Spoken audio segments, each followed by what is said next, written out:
ज्यादा खर्च कर दिए। वो सही कह रहे थे, दुकान और इन्वेस्टमेंट उनकी थी, लेकिन उन 27,30,000 में से कितने मेरी मेहनत और खून पसीने से कमाए गए थे, उन्होंने कभी ये हिसाब नहीं लगाया। मैंने कहा ठीक है, जैसा आप कहेंगे मैं वैसा ही करूं। फिर उन्होंने कहा चलो अब ज्यादा मत सोचो, नए साल के पहले दिन अच्छी क्वालिटी की लॉबस्टर का एक कंसाइनमेंट पोर्ट पर कम प्राइस में आएगा, वहां जल्दी पहुंच जाना। मैं घर नहीं गया, मेरे पास वो 1,20,000 युआन थे। मुझे डर था कि मेरी माँ मुझसे पूछेंगी कि मैंने अपने अंकल के साथ इस साल कितना कमाया और हमने प्रॉफिट कैसे बांटा। मेरे पास कोई जवाब नहीं था। पार्टनरशिप शुरू करते वक्त उन्होंने मुझसे कहा था, अरे हम तो फैमिली है। उसने मुझसे कहा था, हम मुनाफा बराबर बांटेंगे, जहां मैं खाऊंगा तुम भी खाओगे। न्यू ईयर से पहले उसने कहा था कि हम बराबर बांटेंगे। न्यू ईयर के बाद वो कहने लगा कि मेहनत तो सिर्फ मैंने की है। मैंने उस आंकड़े को बहुत देर तक देखा। क्या मेरी सारी मेहनत बस इतनी ही थी? क्या उसने ये नहीं कहा था कि वो पोजीशन उसकी है? तो ठीक है, अब मेरी अपनी होगी। मैंने मार्केट के लीजिंग सुपरवाइजर को सामने वाले 500 स्क्वायर मीटर के बड़े से रेफ्रिजरेटर के बारे में कॉल किया। रेंट और डिपॉजिट मिलाकर सिर्फ 1,20,000 थे। नीचे के सारे छोटे कस्टमर्स को तो मैं पहले से ही जानता था। मैं 3 दिन में कॉन्ट्रैक्ट साइन करके न्यू ईयर से पहले ओपनिंग कर सकता था। उसी रात मैंने सुपरवाइजर के टेबल पर पैसे रख दिए। हमने उसी रात कॉन्ट्रैक्ट साइन किया और मेरे हाथ में उस रेफ्रिजरेटर की चाबियां आ गई। मुझे पता चल गया कि अब मेरी डेस्टिनी किसी और के हाथ में नहीं है। न्यू ईयर के पहले दिन सुबह 4 o'clock बजे डॉक पर बर्फीली हवा चल रही थी। मैं हमेशा से 2 घंटे पहले पहुंच गया। जब शिप का कैप्टन आया तो मैं उसके पास गया। ओल्ड जान, मुझे लॉबस्टर का पूरा लॉट चाहिए, कैश पेमेंट अभी के अभी।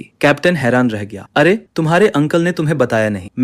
मैंने काश का बंडल निकाला और कहा अब मैं अपना बिजनेस खुद कर रहा हूँ। मैं 5% ज्यादा प्राइस दूंगा, इंस्पेक्शन और लोडिंग मैं खुद करूंगा, आपको 1 मिनट भी वाइट नहीं करना पड़ेगा। कैप्टन ने मेरी तरफ देखा और कुछ सेकंड्स के लिए साइलेंट हो गया। जब मेरे अंकल डॉक पर पहुंचे तब तक फर्स्ट क्लास लॉबस्टर का पूरा लॉट मेरे रेफ्रिजरेटेड ट्रक में लोड हो चुका था। वो खाली डॉक पर खड़े होकर गुस्से से लाल हो रहे थे। ये सब क्या है? मैंने ट्रक का डोर बंद किया और कहा, अंकल आपने ही तो कहा था जिसकी जितनी एबिलिटी, हैप्पी न्यू ईयर। मैं एक अच्छी स्टार्टिंग करना चाहता था। कार स्टार्ट हुई और रियर व्यू मिरर में मेरे अंकल की इमेज छोटी होती चली गई। मुझे पता था कि अब उनके और मेरे बीच कॉन्फ्लिक्ट पूरी तरह से सील हो चुका था। मैं लॉबस्टर्स को रेफ्रिजरेटर में ले गया और पूरी रात सॉर्टिंग करता रहा। गुड्स की क्वालिटी बहुत एक्सीलेंट थी। सबका वेट 750 ग्राम से ज्यादा था और क्लॉज भरे हुए थे। सॉर्टिंग खत्म करने के बाद मैंने मार्केट के रिटेल कस्टमर्स के ग्रुप में एक मैसेज सेंड किया। आधे घंटे से भी कम टाइम में 10 से ज्यादा लोग रेफ्रिजरेटर के सामने जमा हो गए। ये वो सारे कॉन्टैक्ट्स थे जिन्हें मैंने पूरे ईयर में कल्टीवेट किया था। मैंने जिनकी भी हेल्प की थी, मुझे वो सब परफेक्टली याद है। मैंने जैसे ही माल की जांच की, रिटेलर्स ने अपने ऑर्डर्स दिए। मैं मार्केट प्राइस पर बेच रहा था, बिना किसी एक्स्ट्रा चार्ज या होर्डिंग के। सिर्फ 2 घंटे में लॉबस्टर का पूरा स्टॉक बिक गया। मुझे 43,000 का नेट प्रॉफिट हुआ और मेरी पहली इन्वेस्टमेंट वापस मिल गई। एक्वाटिक कोल्ड स्टोरेज ऑफिशियली शुरू हो गया। सुबह 10 बजे मुझे मेरे अंकल का कॉल आया। मैंने जवाब नहीं दिया। इसके तुरंत बाद पूरे मार्केट में रूमर्स फैलने लगे कि